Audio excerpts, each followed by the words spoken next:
Hey guys, Post here, welcome back to another Pokemon Masters video, and today we're going to go over the co-op training events, because apparently, some people were asking about it, and, I didn't think it was that necessary, but we'll go over these. So, the co-op events, they're not exactly, they're doable, generally, but they're actually not extremely easy, when you actually monitor them. Like, most of the time you'll beat these events without too much issues with randos. But there are some times that the one battle just takes a while to finish, right? So we'll go over some decent picks for each of these events to go in with, teams, whatever's, and yeah. So first of all, let's go with the water type event. So in the water type event, you're fighting, Flint, Rourke, and Flannery. So obviously you probably want to bring some water types and some decent water types. Obviously your number one pick would be probably for Alligator if you have for Alligator. If not, then Crasher Wake would do as well. If you don't have either, then I guess maybe you go for Seabolt, but I'm just not a fan. Do not bring Barry. Do not bring Barry. Barry is terrible. Don't bring Barry, okay? Don't do that. Let's see, what else water types do we actually have? Like, honestly, aside from these three water type strikers, I don't think any of the other ones. Well, I don't even think Seabolt's that great. So, like, if you don't have, for Alligator, if you don't have Crash Awake, then probably just bring something else. Like, bring a Lycanroc, bring a Sceptile, bring a Mewtwo, bring something else. Just don't bring any water types. Don't bring freaking, Berry. Don't bring, I don't even think Seabolt's that great of a pick. I mean, it's not terrible, but, I personally don't think it's that great. Don't bring supports to DPS. I see a lot of people doing this. If you're bringing supports, use them to support. Don't DPS. Which, speaking of, if you don't have any of these and you don't, have a good Lycanroc or Sceptile or Mewtwo or whatever, a good option also is to actually just pick out some decent supports, because your strongest options in this match would be Feraligatr, right? Feraligatr and Floatzel. So pick out some supports that really help out Feraligatr / Floatzel. Floatzel doesn't really need too many supports. More so Feraligatr. So the best support for Feraligatr obviously would be Meditite, just because you have Gloves Off, which raises crit rates of all allied sync pairs. You could do that twice, and then makes their next hit a guaranteed hit. So they could use, basically, you double their Mega Kick usages, right? Guaranteed hits from Mega Kicks, and also increase their crit rate. So after they use their two pick up the paces, they actually have something to go for. So I wouldn't really recommend going for Gloves Off to begin with. I'd say maybe start with, I think a decent pattern for supports is maybe either start with Rosanta, go with all the presents to increase move gauge and something, or you could start with Phoebe, or even Lyra, or just something that buffs crit, right? Like even Torchic if you just don't have any other crit buffers, because, well, special attack buffing isn't too great for these guys. I mean, just bring a regular crit buffer, should be fine. Phoebe or whatever, you get buff crit once, and then swap into Meditite, then buff attack once, and then and then you could maybe actually do something like this, like buff. Let's see, buff crit first, then swap into someone who could buff speed / move gauge, so either Delibird or Hilbert. And if you're still with Delibird / Hilbert, you could also buff attack, right? I think Feraligatrs only need one if they're using their own attack buffs. If not, then you could use as many as you want, and then swap into Meditite, and then buff attack if they still need attack buffs, and then go for Gloves Off, so that their Mega Kicks can guarantee hit their opponents, and also increase that last bit of crit that you needed if you didn't increase it to the max before. I don't really think you need to increase crit to the max, since if they're starting off with pick up the pace, then obviously they don't need crit increases. So you could just do one, just to make sure, after two Gloves Offs, or not two, after one Gloves Off, they will get to 100% crit, and by then pick up the pace would be gone from Feraligatrs as well. So that's for the fire type event. I'm not gonna really go into it. And let's move on to the electric type. So electric type, you're fighting Seabolt / Koga / Winona, which are all weak to electric types.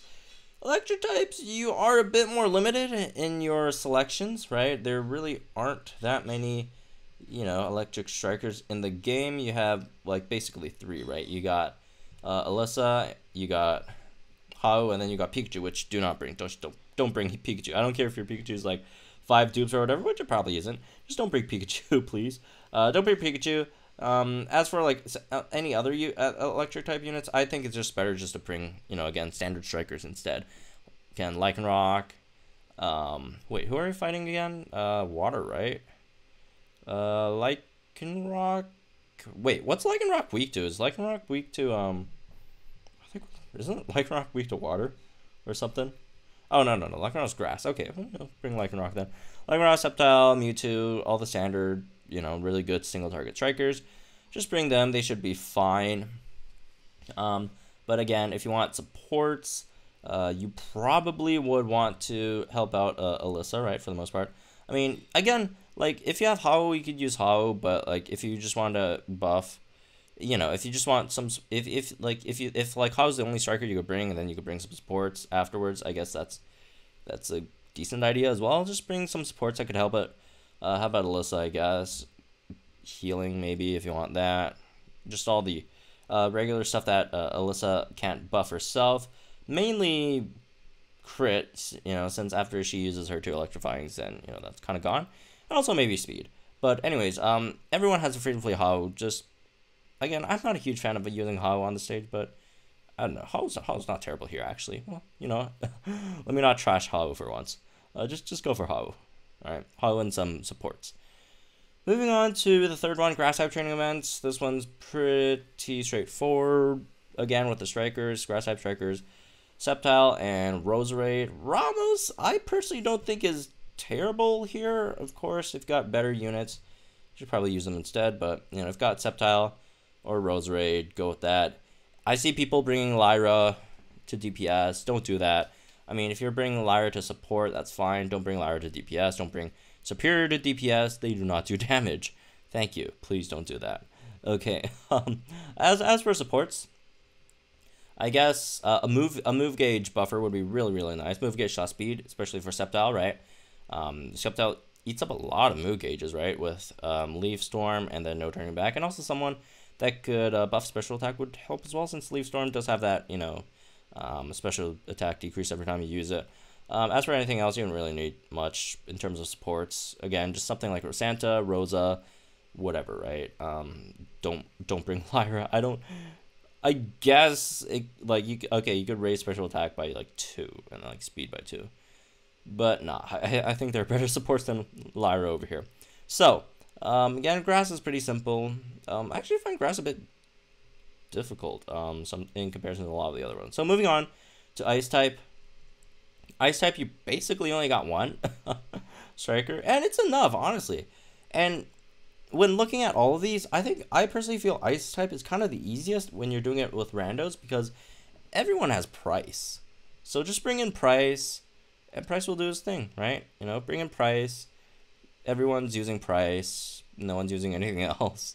And Price usually should do it, as long as it's at least max level, right?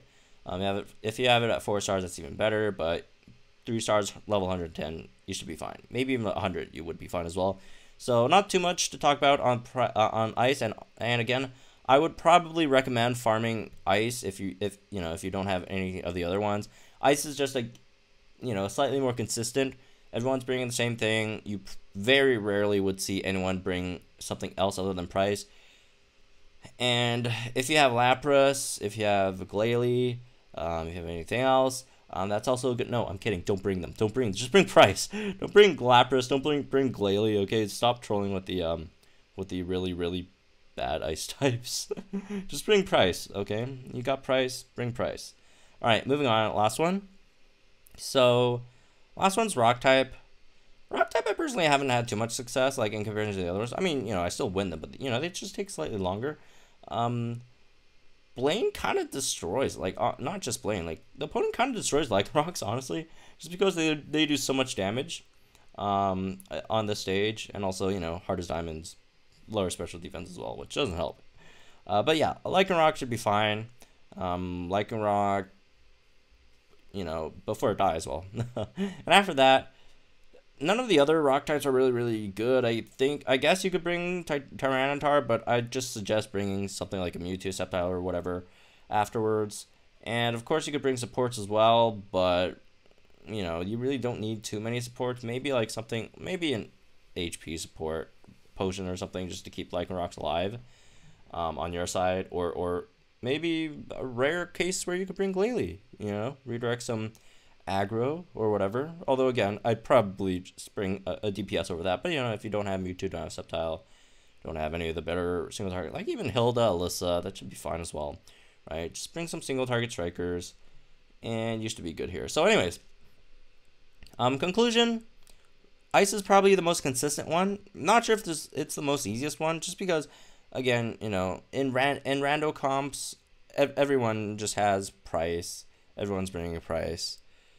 Hopefully, everyone's bringing price. I mean, I don't think I've had a single run. I maybe I've had like one run or two runs that folks didn't bring price, and well, that didn't end too well. I mean, again, it's really hard to lose these. It's just that, you know, sometimes it just takes longer than you probably should to beat these. And, you know, when you're farming something, that's not really cool because you want to end these as soon as possible. So, you know, so you get it over with. So anyways, as for the items, I would say get everything. Maybe not the bronze ones. Bronze ones aren't really too worth farming, but at least get all the Elite Four notes, get all the Gym Leader notes, get all the green material, level cap materials, golden level cap materials, and all that stuff. Just get all those. And again, I'd probably focus on getting Solgaleo first before these, even though Solgaleo goes away a bit earlier. But you know, it's slightly more important because again, these you could always farm even without the event, just much slower. So there's that. Anyways, that's been it for this one. Hope you guys enjoyed. Just a quick overview of these events. You know, which some units to throw in there that you could use. Even if you don't have the best strikers, again, a lot of supports you could use, a lot of other strikers that you could use as well. So anyways, again, that's me for this one. Hope you guys enjoyed. Let me know what you guys think in the comments down below. Join the Discord if you want to talk about Pokemon Master stuff, or you want to do the concept design as well. You join our Discord. It's in the description box below.